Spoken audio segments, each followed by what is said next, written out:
नमस्कार दोस्तों, स्वागत है आपका हमारी नई वीडियो में। तो चलिए वीडियो शुरू करते हैं। एक बार एक अमीर आदमी एक बौद्ध भिक्षु के पास जाता है और कहता है, मुनिवर, मैं अपनी नींद से बहुत परेशान हूँ। बहुत कोशिश करने के बाद भी मुझे देर रात तक और रात को सोने से पहले नींद नहीं आती। सभी के विचार मेरे दिमाग में घूमते रहते हैं और जब मैं सो जाता हूँ तब भी मैं रात भर करवटें बदलता रहता हूँ और जब मैं सुबह उठता हूँ तो मुझे अच्छा महसूस नहीं होता। मैं थका हुआ और बेचैन महसूस करता हूँ। कृपया आप मेरी इस समस्या का कोई समाधान बताएं। बौद्ध भिक्षु ने कहा, इससे पहले कि मैं आपको आपकी समस्या का समाधान बताऊं, मैं आपको गौतम बुद्ध की गहरी नींद के रहस्य के बारे में एक छोटी सी कहानी बताना चाहता हूं। उस आदमी ने कहा, जैसी आपकी इच्छा। मुनिवर बौद्ध भिक्षु कहने लगे, तथागत गौतम बुद्ध जब सोते थे तो पूरी रात उसी अवस्था में रहते थे, कभी करवट नहीं बदलते थे। रात को जिस अवस्था में सोते थे सुबह तक उसी अवस्था में रहते थे। गौतम बुद्ध का एक शिष्य आनंद था जो अक्सर उनके पास ही सोता था। आनंद को यह बात बहुत परेशान करने वाली थी कि गौतम बुद्ध पूरी रात उसी भौतिक अवस्था में कैसे बिता सकते थे। जब भी रात में आनंद की आंख खुलती थी, इसलिए वह हमेशा से जानता था कि गौतम बुद्ध एक ही अवस्था में सोए हुए हैं।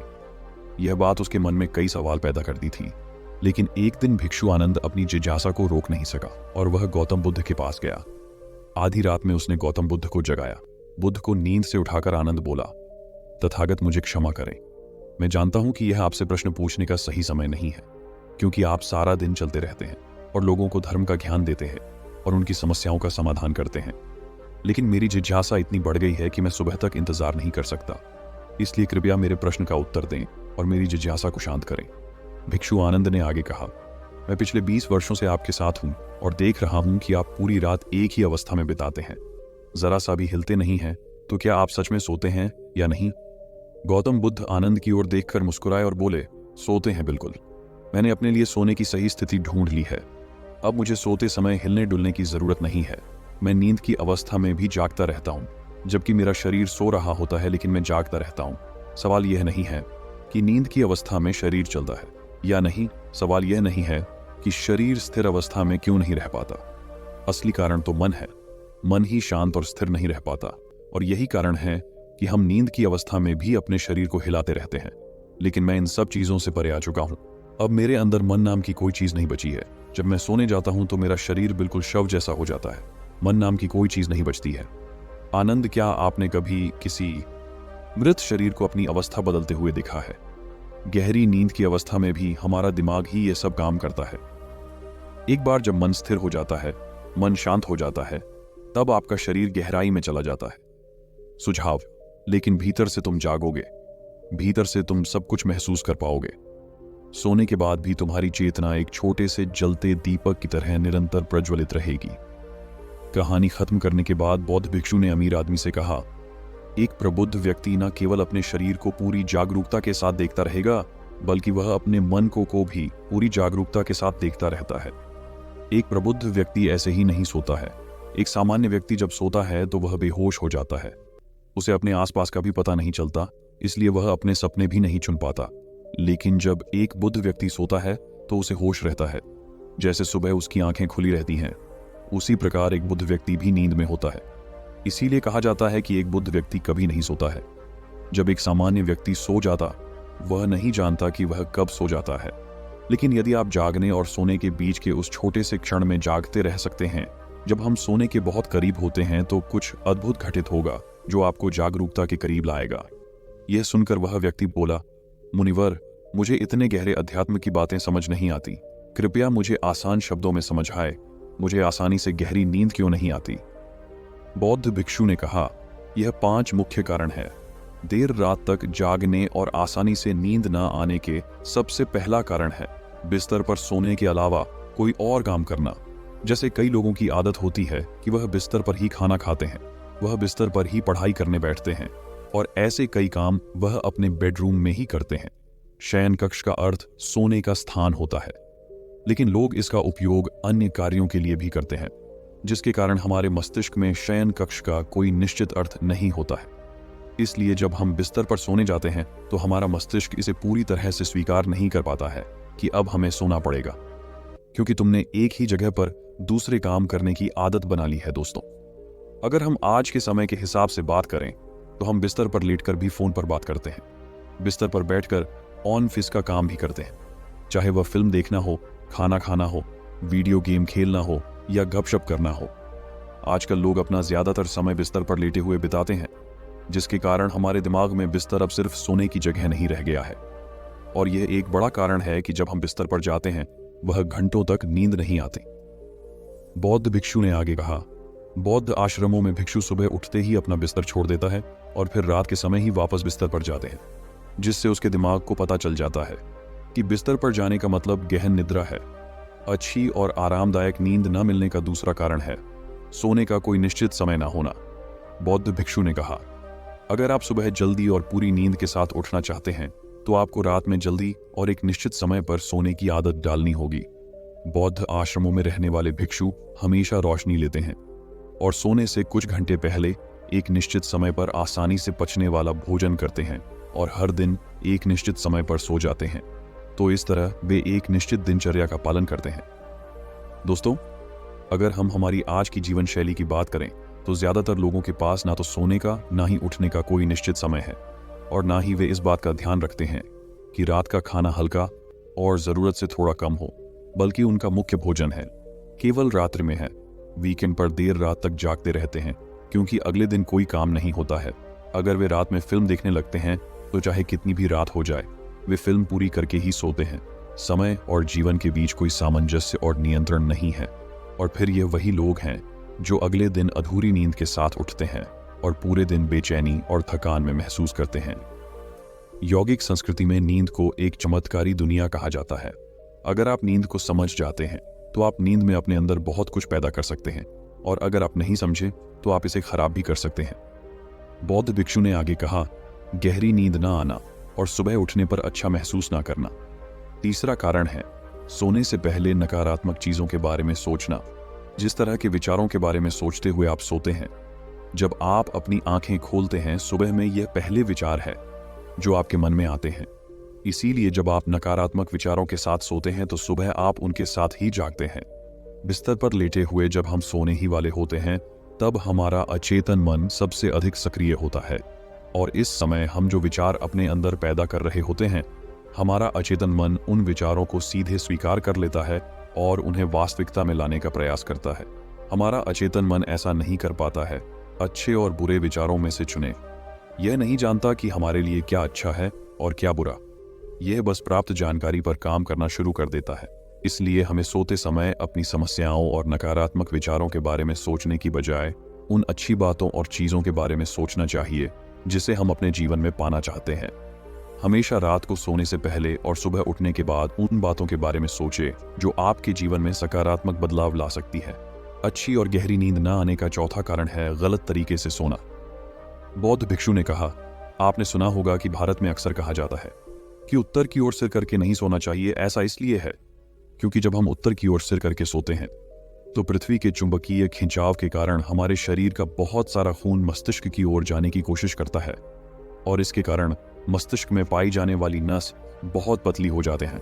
इनके फटने का खतरा बढ़ जाता है और अगर कोई व्यक्ति बहुत बूढ़ा और कमजोर है तो उसकी मृत्यु भी हो सकती है। लेकिन आमतौर पर जो लोग उत्तर दिशा की ओर सिर करके सोते हैं, जब वे सुबह उठते हैं तो उनके सिर में तनाव महसूस होता है और वे पूरी रात बेचैनी में या करवटें बदलते हुए बिताते हैं। दूसरी गलती जो लोग अपने सोने की स्थिति में करते हैं वह यह है कि वह बस किसी भी तरह सो जाते हैं। उन्हें इस बात से कोई फर्क नहीं पड़ता कि उनकी रीढ़ की हड्डी सीधी है या नहीं। लोग अक्सर पेट या किसी भी चीज के बल सोते हैं, जबकि हमें कोशिश करनी चाहिए कि या तो हम सीधे सोए या फिर बाईं ओर करवट लेकर सोए। इससे शरीर के अंगों पर अतिरिक्त दबाव नहीं पड़ता है। सोते समय बहुत मोटे गद्दे का प्रयोग ना करें क्योंकि इससे आपकी रीढ़ की हड्डी झुक जाती है और गहरी नींद में बाधा आती है। इसके अलावा ज्यादा मोटे तकिए का इस्तेमाल ना करें। इससे आपकी गर्दन ज्यादा मुड़ती है और शरीर में तनाव महसूस होता है और इससे आपकी गहरी नींद में बाधा उत्पन्न होती है। देर रात तक नींद न आना और रात भर नींद में बेचैनी का पांचवा कारण है अधिक मात्रा में और देर से पचने वाले खाद्य पदार्थों का सेवन करना। अगर आप रात के समय अत्यधिक तैलीय पदार्थों का सेवन करते हैं तो इससे हमारी नींद में भी खलल पड़ता है क्योंकि इन पदार्थों को पचाने में बहुत अधिक समय और ऊर्जा लगती है। इसलिए अगर आप ऐसे पदार्थों का सेवन करते हैं तो कोशिश करें कि सोने से करीब 3-4 घंटे पहले इनका सेवन करें। व्यक्ति ने कहा, मुनिवर, मैं ये तो समझ गया कि गहरी और आरामदायक नींद न आने की क्या का है, लेकिन अब क्या आप कुछ ऐसे उपाय बता सकते हैं जिन्हें करने से हमें गहरी नींद लेने में मदद मिलती है? बौद्ध भिक्षु ने कहा, मैं आपको कुछ ऐसे काम बता रहा हूं जो आप सोने से पहले या उठने के बाद कर सकते हैं, जिससे न सिर्फ आपकी नींद गहरी होगी बल्कि आपके जीवन में सकारात्मक बदलाव भी आएगा। और यह सभी काम आपको नहीं करने चाहिए। आप इनमें से जो भी 2 से 3 कार्य आपके लिए उपयुक्त हो वह कर सकते हैं। सबसे पहले कोशिश करें कि सोने से पहले गुनगुने पानी से नहा लें। नहाने से हमारा शरीर जागृत और तनाव मुक्त हो जाता है। आपने देखा होगा कि जब कोई व्यक्ति नहा कर आता है तो उसके अंदर एक सकारात्मक ऊर्जा का एहसास होता है।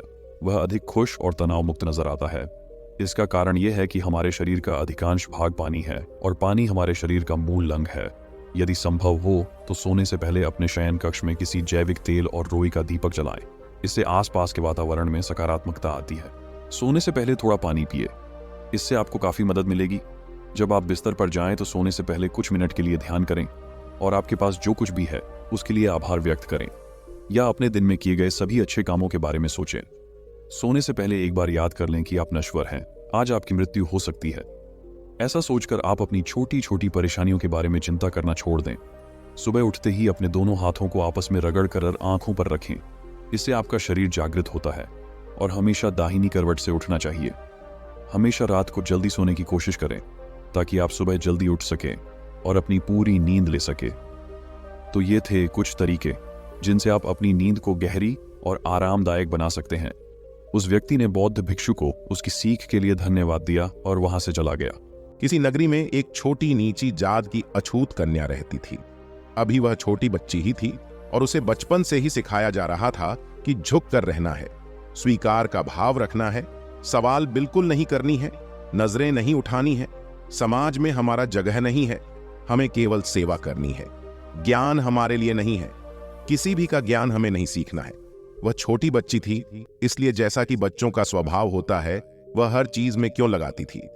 क्यों हमें नहीं सीखना है, क्यों हमें झुक कर रहना है, क्यों हमें छिप कर रहना है, ऐसे ही सवाल वह हमेशा अपनी माँ से पूछती थी। माँ केवल इतना ही कहती, यह हमारे पिछले जन्म का पाप कर्म है जिसके कारण हम अछूत हैं और अछूतों की जिंदगी ऐसी ही होती है। धीरे धीरे वह लड़की बड़ी होने लगी, लेकिन वह क्यों वाला स्वभाव उसका नहीं बदलता है, जिसके कारण उसे कई बार मार खानी पड़ी। एक दिन उसने देखा कि एक गुरु कुछ लड़के और लड़कियों को नृत्य और गायन सिखा रहे थे। उनका सुंदर नृत्य और गाना सुनकर उसके मन में भी नृत्य करने और गाना सीखने की चाहत पैदा हुई। वह उन गुरु के पास गई और कहा, गुरुवर, मुझे भी गाना और नृत्य सीखना है, क्या मुझे सिखला जाएंगे? गुरु ने कहा, तुम किस घराने से ताल्लुक रखती हो, किस जाति से हो? लड़की ने कहा, मैं अछूत हूं और नीची जात सा हूं। यह सुनते ही गुरु का पारा सातव आसमान पर चढ़ गया और उस यति को धक्के मारकर वहां से निकाल दिया और कहा, आगे से यहां आने की आवश्यकता नहीं है। ज्ञान तुम लोगों के लिए बिल्कुल नहीं है। मेरे आश्रम को भ्रष्ट करने की आवश्यकता नहीं है। यदि तुम आगे से यहां दिखलाई दी तो मैं तुम्हारी खाल खिंचवा लूंगा। वही यति वहां से चली गई, लेकिन उसके मन में नृत्य गाना सीखने की चाहत बढ़ती चली गई। अतः उसने चोरी छुपे लड़के और लड़कियों को नृत्य और गाना सीखते हुए देखा।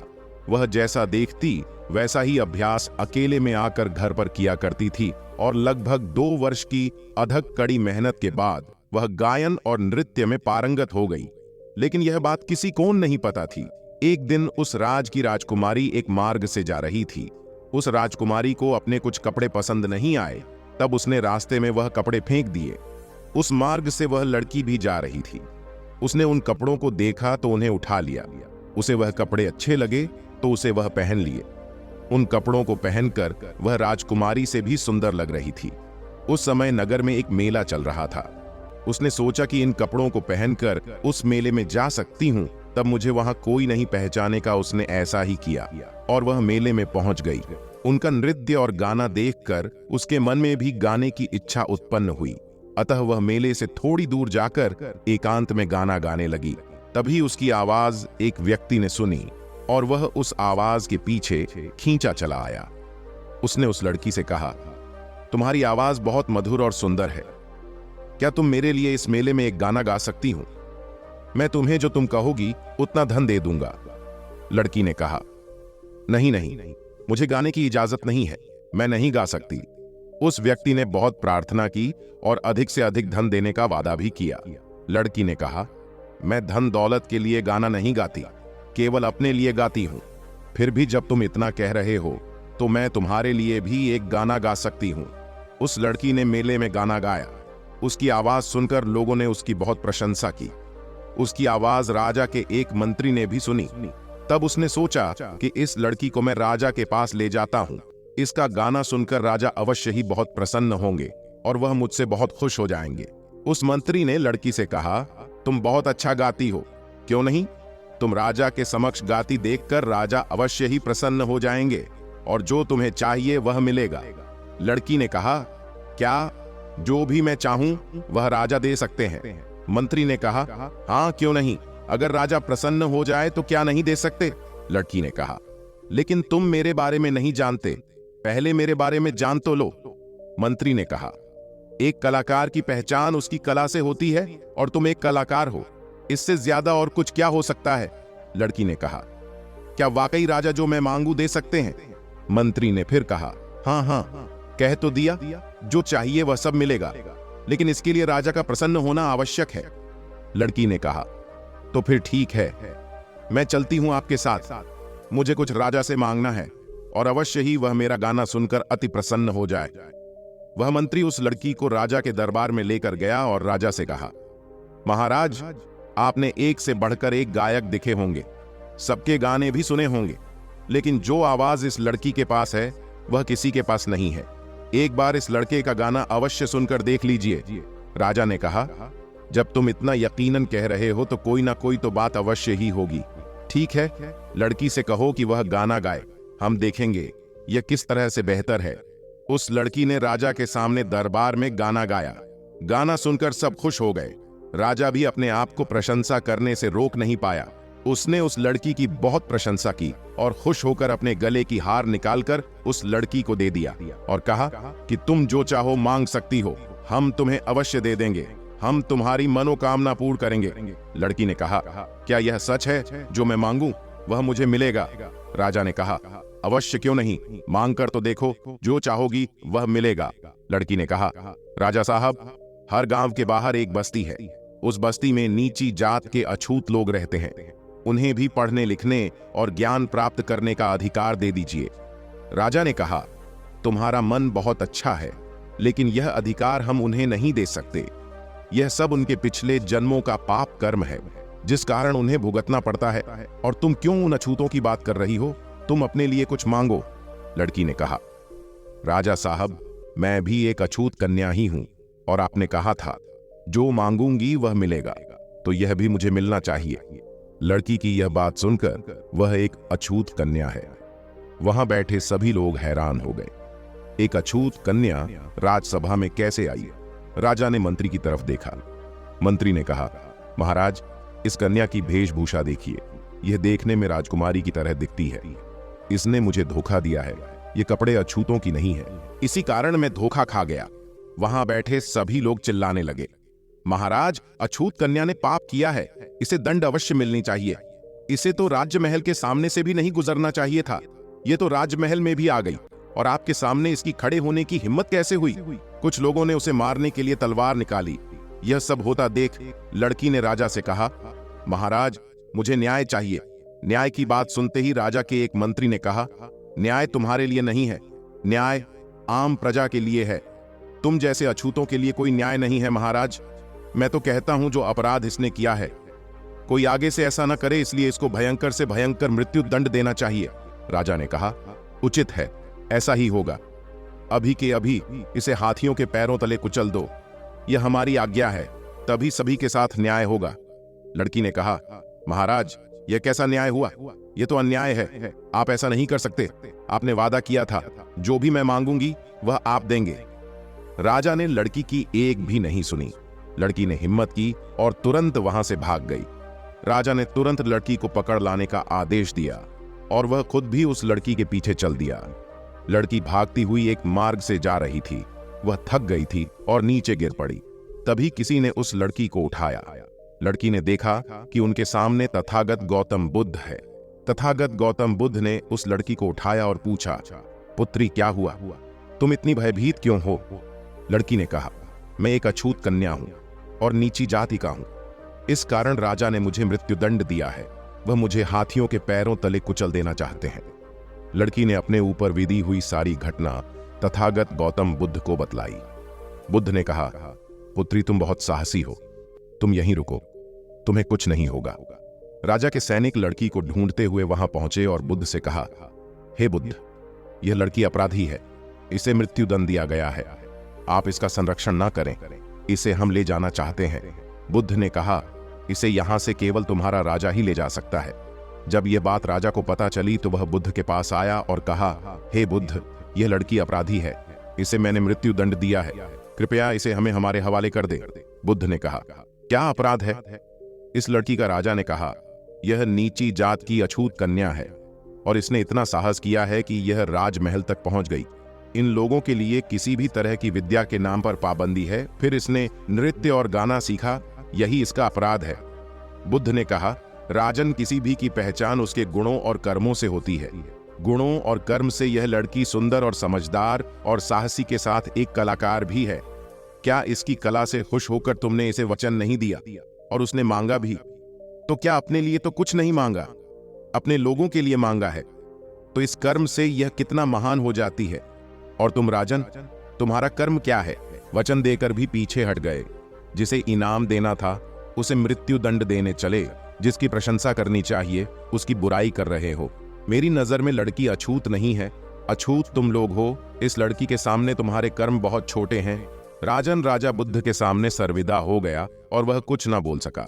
बस इतना कहकर वह लड़की आज से अभय रहेगी, उसकी सुरक्षा मेरी जिम्मेदारी है। और वह राजा वहां से चला गया। उस लड़की ने बुद्ध से कहा, हे बुद्ध, क्या आप इस जाति प्रथा को नहीं मानते? क्या आपको हम अछूतों के साथ रहने पर कोई फर्क नहीं पड़ेगा? लोग कहते हैं हमारी साया जिन पर पड़ जाती है वह भी पापी हो जाते हैं। बुद्ध मुस्कुराए और कहा, पुत्री, याद रखना, हमारे कर्म ही हमें ऊंचा या नीचा बना सकते हैं।